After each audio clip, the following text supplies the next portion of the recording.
Well, hello everybody, and welcome to our climate conversation series. Today, I'll be talking with Ramé Hemstreet, who's the Vice President of Operations and Chief Energy Officer at Kaiser Permanente.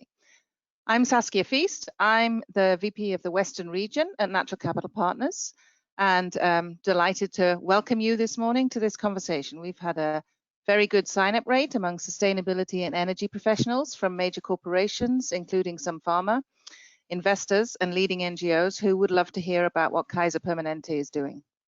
Just to run through a few quick logistics, the webinar is scheduled to last 30 minutes and we'll leave the final 5 or 10 minutes at the end for audience questions. You are all muted in listen-only mode, so please use the panel on the right-hand side of the screen to submit any questions and we'll go through them at the end. Just quickly, Kaiser Permanente is the largest integrated non-profit health system in the US. They made a commitment to become carbon neutral, I think it was 5 years ago, and recently achieved that status in accordance with the carbon neutral protocol. Before we invite Ramé to tell us about their journey, we want to just poll the audience and get a little baseline about what percentage of global emissions is the healthcare sector responsible for. Is it less than 1%, between 1 and 3%, between 3 and 5%, or more than 5%? As a quick note, we won't be able to vote on this, so we won't skew the data for you. I'll give you a minute or so to answer. Okay, 43% note that it's between 3 and 5%, with 38 thinking it's a little bit more than that, which is interesting and might have something to do with where our audience is coming from. So we know that the healthcare sector actually represents 4.4% of global emissions. But Ramé, I know that I think in your information, you say it's 9.8%. That's right. It's a bit of a trick question. The word global perhaps threw some people off. According to one study, it's 9.8% of U.S. emissions. So if you substitute global for or U.S. for global, then the final answer is correct. Thank you. So perhaps more than many of us had thought the healthcare sector was responsible for. And obviously, we know there's a strong intersection between the impacts of climate change and impacts on our health. So let's dive into this conversation. We're going to start off as we normally do, which is understanding a little bit about you, Ramé, and your story. How did you get into sustainability?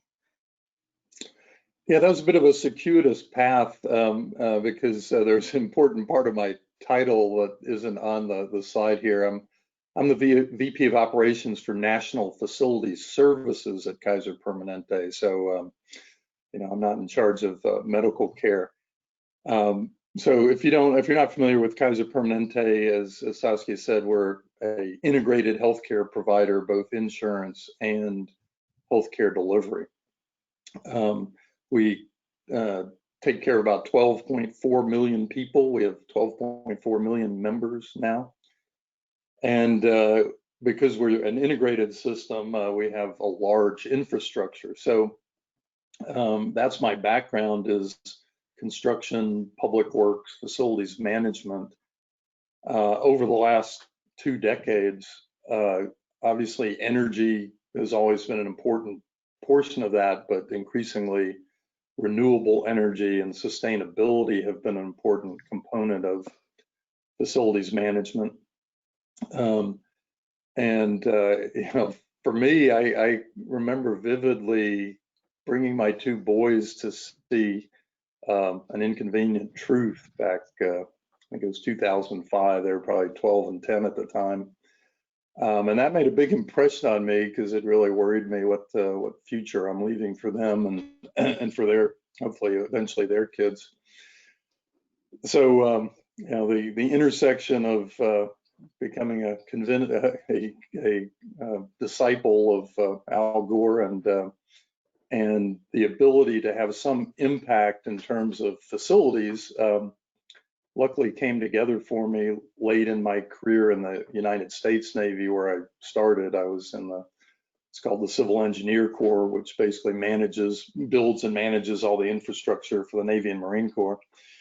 And then when I retired and transitioned to Kaiser Permanente, I had the opportunity to take advantage of my knowledge of facilities management, energy management, and my commitment to renewable energy, and joined a company that was committed to doing no harm, and eventually, as Saskia said, in 2016, committed to becoming carbon neutral. And since most of our Scope 1 and Scope 2 emissions are associated with our facilities, I had the opportunity to become our Chief Energy Officer and the accountable executive for achieving that goal. Great. Thank you. I think it's so interesting, the route in, because we see a lot of clients who either have come through facilities and started out on Scope 2 and the renewable energy and the powering. I mean, your number one job is to keep the lights on and keep the organization running, and then how to do that effectively through renewable energy. Which reminds me of, I think you were one of the first organizations to do a combined PPA with storage deal. Yes, we have it's still in development at the moment. We've signed the PPA, but the project has not yet broken ground. But it'll be one of the largest solar plus storage projects in the United States. It's 131 megawatts, or our portion of the solar is 131 megawatts and 110 megawatt 4-hour battery storage. So once completed, that will be one of the largest such projects in the United States, perhaps in the world. Yeah, that's great. So back to you a little bit. What is the thing that is keeping you awake at night? I mean, I guess we have a lot of choices of things at the moment. I don't know, where do you begin? Yeah, obviously I hope that we get more support from our national government in the years ahead than we have recently to deal with climate change. Obviously, here in California, 2/3 of Kaiser Permanente's footprint is here in California, about 2/3 of our membership.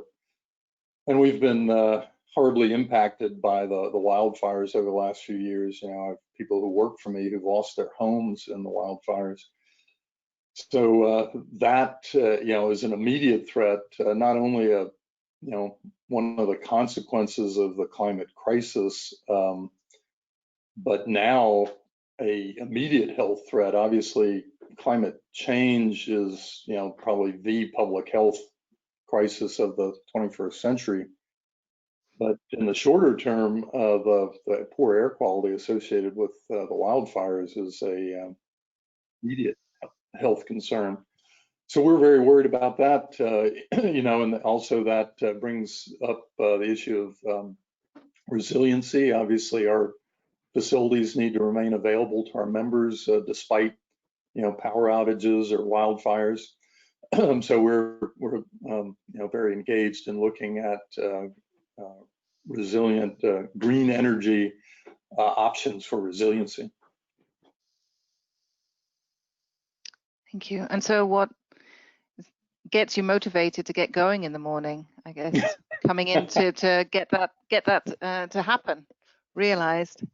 Yeah, well, I mean, it is both sobering, but inspiring to be able to, hopefully both have an impact in a pretty large organization, and we hope provide leadership for the rest of the healthcare industry and others. We partnered with Practice Green Health on a guide, the path to carbon neutral, that was recently published. I think it's attached to the meeting invitation. So we're trying to share what we've done.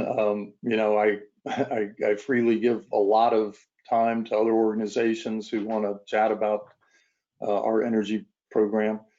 So yeah, it's makes me feel somewhat better that we're trying to contribute to the solution, but recent events, as we've, as you and I both experienced here in the Bay Area, can also be a bit depressing. Our day on Mars last month, when the sun never rose, was truly a wake-up call. It was awful. Yes, yeah. It was very surreal. Everyone in the Western region probably can relate to that. So thinking about the company, I mean, Kaiser is a non-profit organization too. A lot of the clients that we work with are for-profit organization that might have had some impact on accessing the funds to do this work. So I think I would love to hear you speak about, why did the organization make a commitment to become carbon neutral, and how did you engage all the relevant parties to approve the funding and the resources required to achieve this? Well, the why is pretty straightforward. Our mission is to provide affordable, high-quality health care and improve the health of our communities. So that second part, public health and improving the health of our communities, became obvious a decade ago or more that climate change was having negative consequences for human health. So as a healthcare organization and one, with that mission statement, it was natural that we adopt policies to try to first mitigate and eventually eliminate our contribution to those health consequences of climate change. But obviously, we are a business, even though we're a nonprofit business, and we have to have a margin. Our mission is to be affordable. So, my partner, none of this would have been possible without a very close partnership with our Treasury, and the fact that we have a very healthy balance sheet. So those of you familiar with power purchase agreements, what the developers are looking for is a credit-worthy off-taker, is someone who, if they sign that PPA, the construction financing folks have faith they're going to be paying the bill for the next 20 years for that offtake agreement. So thanks to our very healthy balance sheet, our excellent reputation in the financial markets, and our commitment to doing this, most of what we've done, and we can get into all the various components of how we got to carbon neutral, but the largest contributions have been not based on any investment by us, as in a capital investment, but instead offtake agreements for both on-site solar and off-site projects like the one you mentioned earlier, both new wind and solar here in California, and one project in Arizona that's interconnected to the California grid. And so once you've addressed all your scope 2, the energy requirements, and then a large part of scope 1 with, I think, renewable natural gas or other solutions there, and you've implemented your energy efficiency projects, it remained to select a portfolio of verified emission reductions. So can you tell us a little bit about how you and the team decided on that, and what would be the appropriate set of projects to support? Certainly. And first, as you said, I shouldn't have overlooked energy efficiency. That's really the foundation to any energy program and any pursuit of reducing your carbon footprint. We have reduced our energy intensity about 8% over the last 6 or 7 years. Now, of course, we've been a growing company in that time, so our total energy consumption has still trended up a little bit. So as you say, that means that in the foreseeable future, carbon offsets were required to compensate for those scope 1 emissions. We have central utility plants in our hospitals that burn natural gas. Currently, while we're looking at potential alternatives for renewable natural gas, currently it's not cost effective, back to affordability being the first part of our mission statement. So we put together a team, again, myself in partnership with Treasury and our community benefits folks. As a not-for-profit, we're required to give back to our communities. So we have a strong community benefits organization. So that organization partnered with us. And first, we did a request for proposals. We went out to a number of organizations such as your own, and identified both potential partners and the projects they were offering.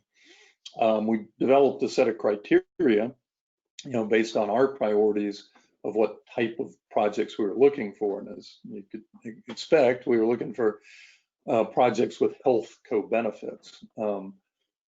So, at the end of the day, we selected both a partner, a vendor, and a group of projects that aligns with, not only our pursuit of carbon neutrality, but our pursuit of better health for everyone. I think we have some really poignant projects we're involved in. The Rumba Raya project in Indonesia that's trying to not only sequester carbon by preserving an old growth forest, but to really preserve a way of life, provide a health clinic for the folks who live there, and has just a plethora of co-benefits. And then also there's a cook stove project in our portfolio that protects people from some of the worst, some of the health consequences of open fire cooking and heating, as well as reducing carbon. So, at the end of the day, I think we're doing good for communities that aren't within our footprint, but human beings nonetheless, as well as fulfilling our pledge to be carbon neutral. Yes. Thanks, Ramé. I mean, it was an interesting conversation thinking about climate change is a global issue, and we know there's 2.6 billion people on the planet who still cook over an open fire. And so while we experienced that Mars-like day here and really understood firsthand, there are a lot of families still cooking over open fires in confined spaces globally. So we can help. I mean, if you're not convinced yet that we're all interconnected, I don't know what it will convince you. I mean, between climate change and the coronavirus, if your neighbor around the world is not doing well, pretty soon it's going to affect you. So we really need to recognize that reality. Yeah. Yes, indeed. So one of the other questions, I know that Kaiser, you've always looked for partners to help you achieve your goals. I wondered if you could speak to the external influences that have either helped or hindered your commitments. Well, there have been a number who've helped. Probably be impolitic for me to discuss who's hindered, but we're very lucky to be here in the state of California. The policies of the state of California have been essential to allowing us to achieve what we have. The renewable portfolio standards for power companies or for public utilities that deliver power, ratcheting up the percent of renewable energy that has to be in their portfolio. That was absolutely essential to what we've accomplished. Obviously, the investment tax credit and production tax credits at the federal level have helped. We've also been involved in a number of very interesting sort of research and development projects funded by the California Energy Commission. We've installed the first battery microgrid at a California hospital using a grant from the California Energy Commission. And we just concluded a project at our South Bay Hospital demonstrating what we call evidence-based ventilation. Hospitals in the US use a lot more energy than hospitals in other parts of the world because of some of our requirements around how we ventilate hospitals, and we demonstrated in that project that you can significantly reduce 30% reduction in both energy and carbon footprint without impacting indoor air quality. So that's number one. I think the public policy aspect is absolutely essential to support efforts like this.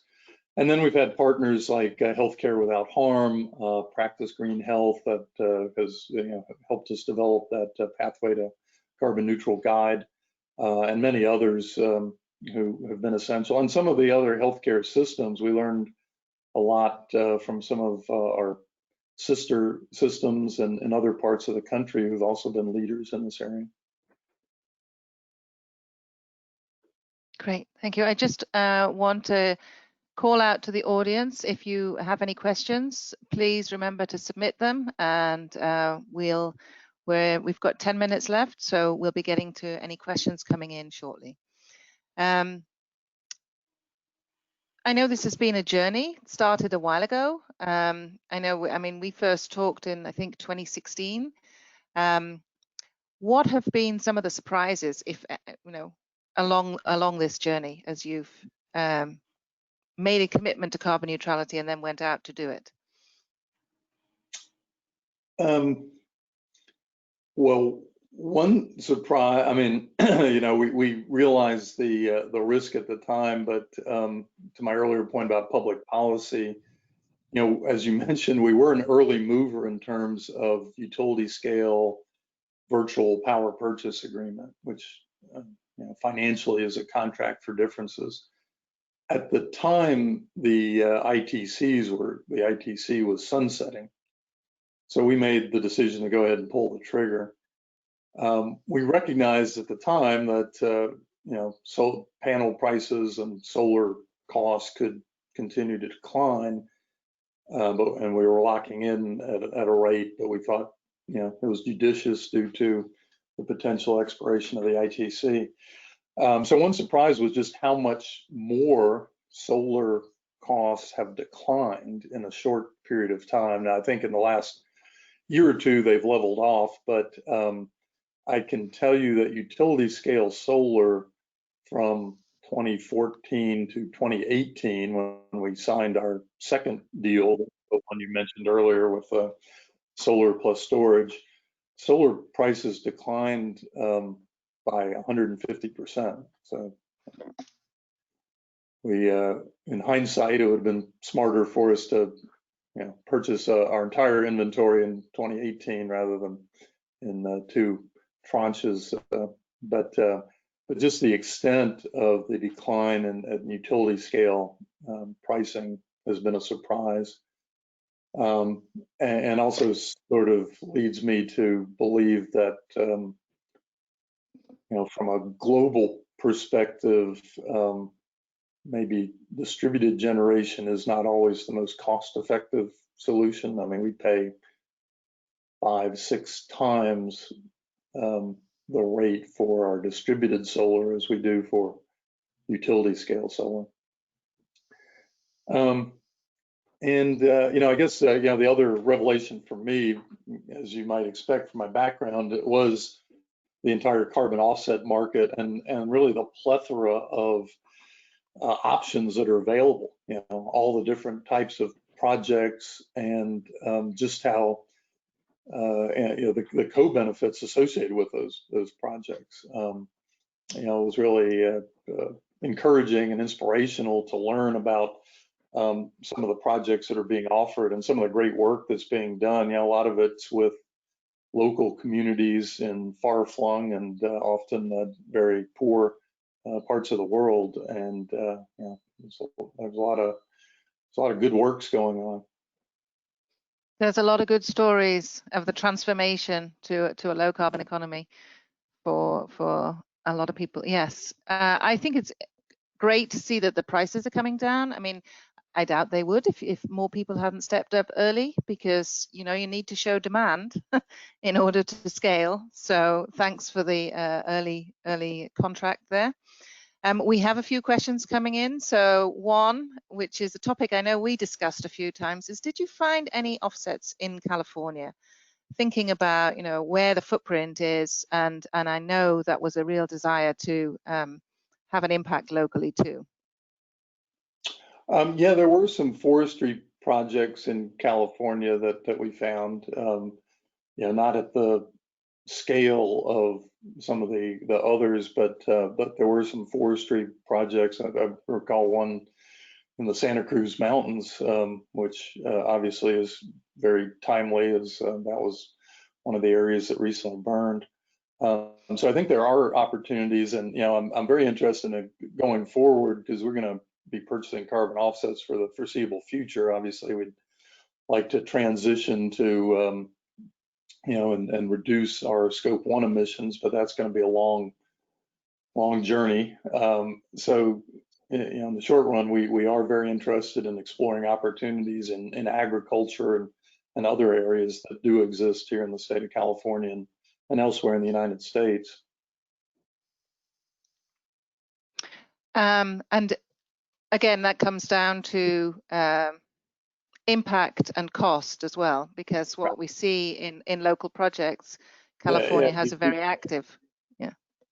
Yeah, you can't get around the fact that cost is one element to these things, and often the overseas credits are less costly and often more you know, sort of grab or more inspirational in a way, because they affect not only the environment and nature, but people. A lot of the U.S. projects tend to be more, you know, forestry technology, you know, landfills, but aren't directly helping human beings. Another question has come in. How much do you work with other healthcare providers to achieve change across the industry? So we were one of the founding members of the California Healthcare Climate Alliance. There are now 5 large healthcare systems in the state of California. I think combined we're well over 50% of the healthcare providers in the state of California. So that enables us to have, you know, a presence in Sacramento and make our voice heard on the issues that are pertinent. And you know, I think we've made some progress on trying to align the hospital regulatory side of the state of California. There's a separate agency in the state of California that governs the safety of hospital design and construction, trying to incorporate a climate perspective into their decision making and having more of a collaboration between, you know, the PUC, the California Energy Commission on the one hand, and what's called OSHPA, the Office of State Hospital Planning and Design, on the other. So that I think that California Healthcare Climate Alliance, while still only 2 years old, is off to a really good start in improving public policy in a positive direction here in the state of California. And now there's a similar organization that we're a member of in the state of Washington as well. Great. Someone is asking about, did you consider biogas? I think you touched on that earlier, that it's so expensive. Yeah, we still explore, you know, we're still looking at potential future opportunities for biogas. I speak a lot with my counterparts and colleagues over at the University of California Office of the President. They've done a big renewable gas project. So that there's a potential there in the future. Without getting into all the details, you know, right now there's some federal regulatory credits that make it potentially economic to do it, but you know, it's a bit of a shot in the dark as far as the long-term economics around renewable gas. So we're still exploring that. It's something we might very well dive into in the future once we've done our due diligence. Thank you, Ramé. I mean, unfortunately, our conversation is coming to an end. It's 8:30. It does go very fast, half an hour, but really appreciate you sharing all of the details and the commitment that Kaiser Permanente has made, and congratulations on achieving it. I want to thank everybody who's attended and asking questions. If you have any further questions, I think my contact information is on the screen. The webinar recording will be available on our website and on our YouTube page. You can also see previous climate conversations. It'll be sent out to everybody shortly. Please feel free to share it with your colleagues. And again, thank you very much. Thank you, Ramé, and all the best. Thanks, Saskia. Take care.